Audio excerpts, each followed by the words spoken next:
Hello साथीहरु, स्वागत छ हजुरलाई मेरो युट्युब च्यानलमा। म चाहिँ आज बिहान बिहानै भ्लगबाट स्टार्ट गर्दैछु। आज चाहिँ धेरै दिन पछाडि भ्लग बनाउन मन लाग्यो, त्यही भएर भ्लग स्टार्ट गर्दैछु। हजुरलाई मेरो भ्लग के कस्तो लाग्छ, मेरो भिडियोहरू के कस्तो लाग्छ प्लिज भनिदिनु होला र मेरो भिडियोलाई धेरैभन्दा धेरै माया गरिदिनु होला। मेरो भिडियो धेरैभन्दा धेरै सेयर पनि गरिदिनु होला र मेरो च्यानलमा नयाँ हुनुहुन्छ भने प्लिज मेरो च्यानललाई सब्स्क्राइब पनि गरिदिनु होला भन्दै आज म ब्लग स्टार्ट गर्दैछु। आज म दिनभरि के गर्छु कसो गर्छु हजुरहरूले फुल भिडियो वाच गर्नु होला भन्दै म चाहिँ आज बिहान बिहानै चियाबाट स्टार्ट गर्दैछु। म चाहिँ चिया डेली त खान्न, कहिलेका खान मन लाग्यो भने खान्छु। कहिलेका खानु ठिकै पनि हो, डेली चिया नखानु भन्छन्, तर कहिलेका त्यही पनि रातो चिया खान्छु। म चाहिँ देख्न सक्नुहुन्छ रातो चिया खान्छु। आज छुट्टी पनि छ नि त, छुट्टीको दिन बिस्तारै अब खानाहरू बनाउँदा पनि हुन्छ, त्यही भएर चिया खान्छु र चियामा बिस्कुट टोस्ट बिस्कुट यस्तो खान्छु। यो चाहिँ हामी केटाकेटी हुँदा सानामा कति खान्थ्यौँ क्या, त्यही भएर कहिलेका खान मन लाग्छ खान्छु। बस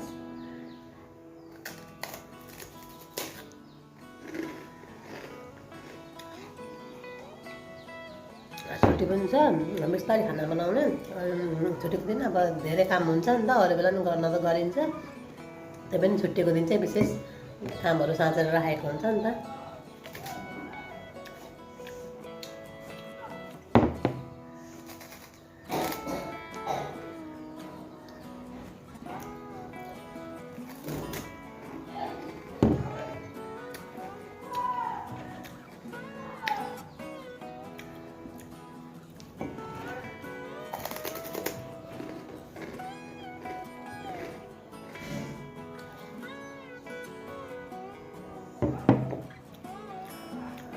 मलाई चाहिँ मेरो छोराहरू दुइटै बिरामी छन् नि त, अहिले टेन्सन छ किनकि खोकी रुगा अहिलेको बाहिर पालो गऱ्यो बिरामी हुन्छन्। एउटा हस्पिटल लैजा, फेरि अर्को तयारी, हस्पिटल लैजा, दुइटै बिरामी छन्, टेन्सन छ। मेरो ठुलो छोराको चाहिँ भोलिदेखि फाइनल एक्जाम स्टार्ट भएको छ 5 क्लासको। अब बिरामी भएर अहिले बिरामी छ, अनि अब खोकी लागेको छ, उसलाई पढ्न पनि गाह्रो भएको छ। एक्जाम कस्तो गर्छ है, टेन्सन भइरहेको छ। आई होप राम्रो गर्छ होला।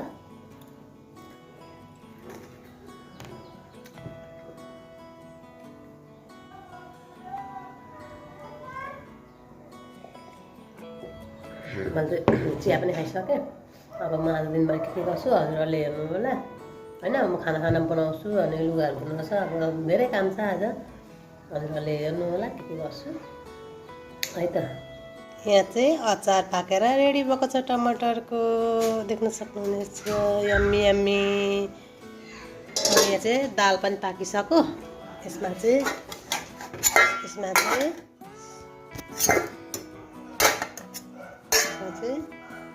सब्जी साग पाकेको छ र माम छ।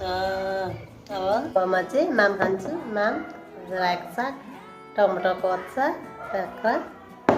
र यसमा चाहिँ दाल छ, पानी पनि यहाँ छ। अब म चाहिँ खाना खान्छु, अनि खाना खाएपछि के काम छ काम गर्छु खाना खाने हो।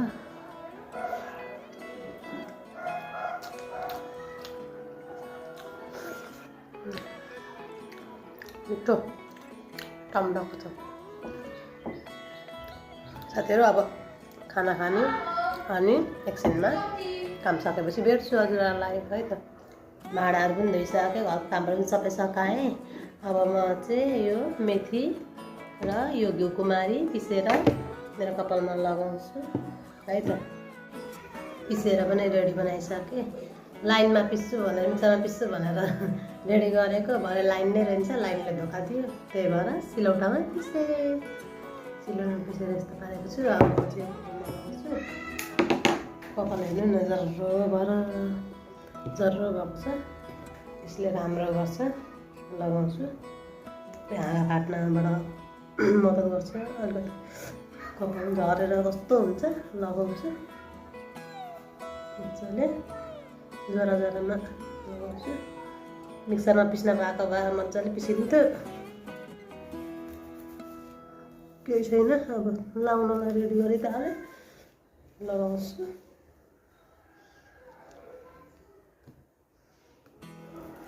यसो आफ्नो केयर गरौँ न त भनेर गरेको भरे लाइन नै गएछ लाइनले पनि धोका दियो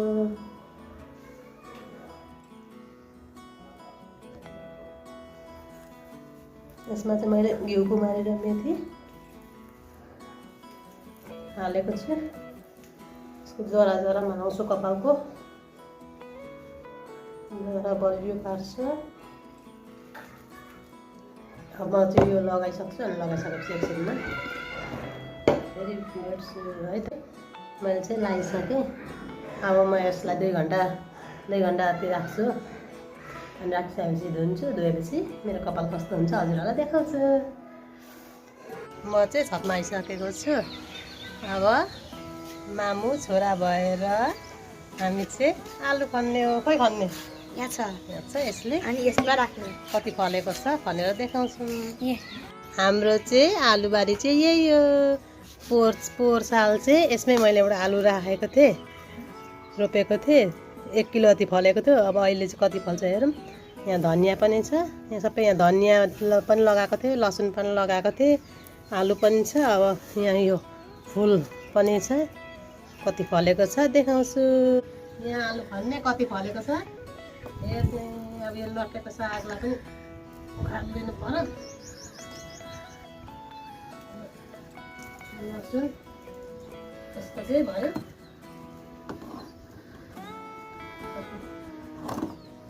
प्याज पनि फुलेको रहेछ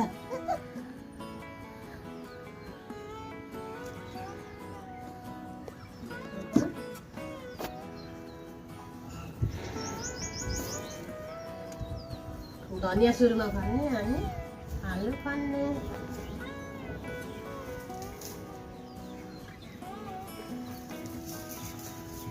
पोहोर चाहिँ 1 किलो जति फलेको थियो अब अहिले कति फलेको छ है त 10 रुपियाँको धनियाँ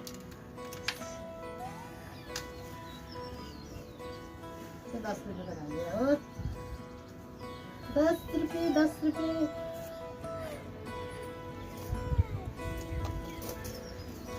छैन कि क्या हालेर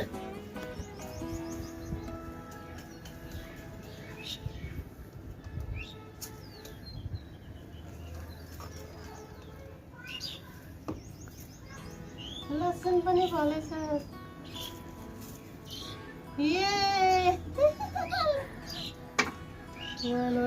एउटा आलु रोपेर कतिवटा फलेछ है त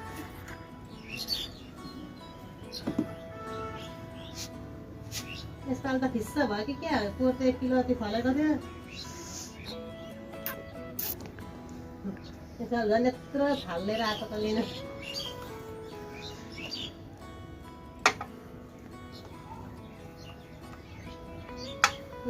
रोइरहेछ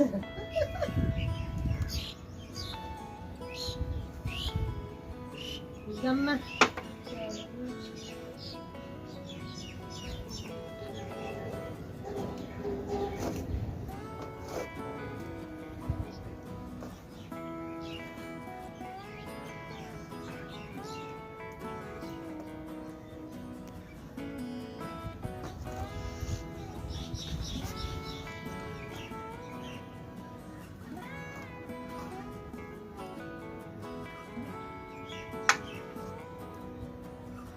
जम्मा 3टा 4-5वटा आलु धनियाँ यो लसुनहरू भइहाल्यो सबै थोक एकै ठाउँमा लगाएपछि कहाँबाट फल्छ पोहोर त आलु मात्रै लगाएको थियो 1 किलो जति फलेको अहिले त जम्मा एउटा रोपेको थिएँ 3 दाना अनि अरू साना रहेछन् केही छैन खुसी सधैँभरि लड्डु घिउमा लड्डु मात्रै कता हुन्छ धनियाँहरू खाइयो नि त धनियाँ लट्टेको सागहरू खाइयो अब यो लट्टेको साग बुढो भइसक्यो अब यसलाई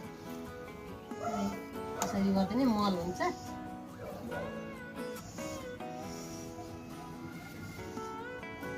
है त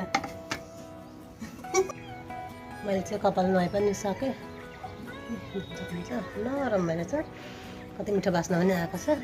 यसले चाहिँ 100% कपाल झर्न रोक्छ है। मलाई चाहिँ सुट गर्छ यसले। यो गुमारी र मेथी लगायो भने 100% कपाल झर्न रोक्छ। पहिला पहिला पनि लगाउँथेँ नि त म, मेरो रोकिन्थ्यो। बिचमा मेरो सानो बाबु जन्मिने हुँदा चाहिँ मैले 1-1.5 वर्ष चाहिँ लगाइनँ होला। त्यस पछाडि फेरि गर्मी लाग्यो। अहिले अब आजबाट स्टार्ट गर्दैछु। यसले चाहिँ कपाल झर्न एकदमै रोक्छ। हजुरहरू पनि ट्राई गर्नु होला। मलाई चाहिँ यसले सुट गर्छ। नरम पनि भइरहेछ।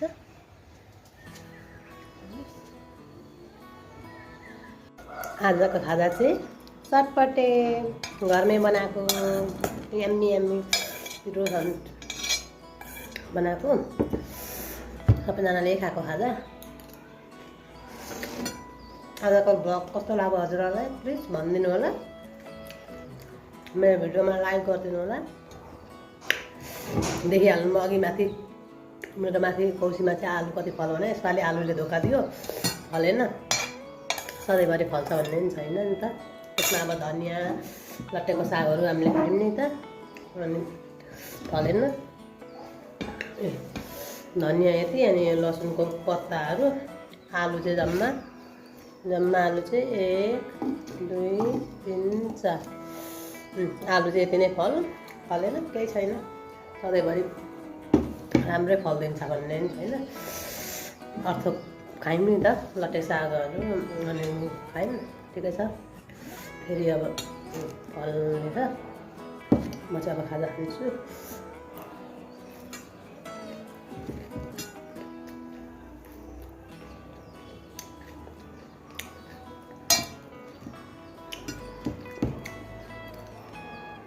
हजुरहरूलाई भिडियो कस्तो लाग्यो प्लिज भनिदिनु होला, र मेरो भिडियोलाई लाइक गरिदिनु होला, मेरो भिडियोहरू सेयर गरिदिनु होला, र हजुरहरू मेरो च्यानलमा नयाँ हुनुहुन्छ भने प्लिज सब्सक्राइब पनि गरिदिनु होला। सब्सक्राइब गरेर मेरो भिडियोहरू मन पराइदिनु भएको छ यस्तै मन पराइदिनु होला भन्न चाहन्छु। यस्तै अरू नयाँ नयाँ भ्लग बनाउनु कोसिस गर्नेछु। अब हाम्रो च्यालेन्जहरू चाहिँ मेरो छोराहरू मेरो च्यालेन्जहरू चाहिँ अहिले 1 हप्ता जति आउँदैन होला, किनकि छोराको एक्जाम भोलिदेखि स्टार्ट हुँदैछ नि त, फाइनल एक्जाम हो। अब च्यालेन्जहरू ल्यायो भने उसलाई पढाइमा डिस्टर्ब पनि हुन्छ। त्यही भएर म चाहिँ 1 हप्ता जति चाहिँ अब च्यालेन्जहरू केही ल्याउँदिनँ। अब भ्याएको बेलामा भ्लग बनाउने हो। भ्लग बनाउन पनि खासै भ्याइँदैन, नानी 2-2जनासँग अप्ठ्यारो हुन्छ नि त। अनि च्यालेन्जहरू चाहिँ अलिक पछि ल्याउँछु। एक्जाम सकिन्छ, फाइनल एक्जाम, त्यस पछाडि अहिले उसलाई पढ्न दिन्छु, किनकि फाइनल एक्जाम हो। राम्रो त गर्नु पऱ्यो। फेरि च्यालेन्जहरू गर्न उसलाई भोलि आइदियो भने पढ्न उसको डिस्टर्ब हुन्छ नि त। त्यही भएर अब भ्याएको बेलामा भ्लगहरू बनाउँछु, अपडेट दिइराख्छु हजुरहरूलाई। भ्याएको बेलामा भ्लगहरू बनाउँछु। हजुरहरूले मेरो भ्लगहरू भिडियोहरू हेरेर माया गरिदिनु होला, मलाई सपोर्ट गरिदिनु होला, र प्लिज मेरो च्यानललाई सब्सक्राइब गरिदिनु होला भन्दै आजको भ्लग यहीँ इन्ड गर्न चाहन्छु। By by.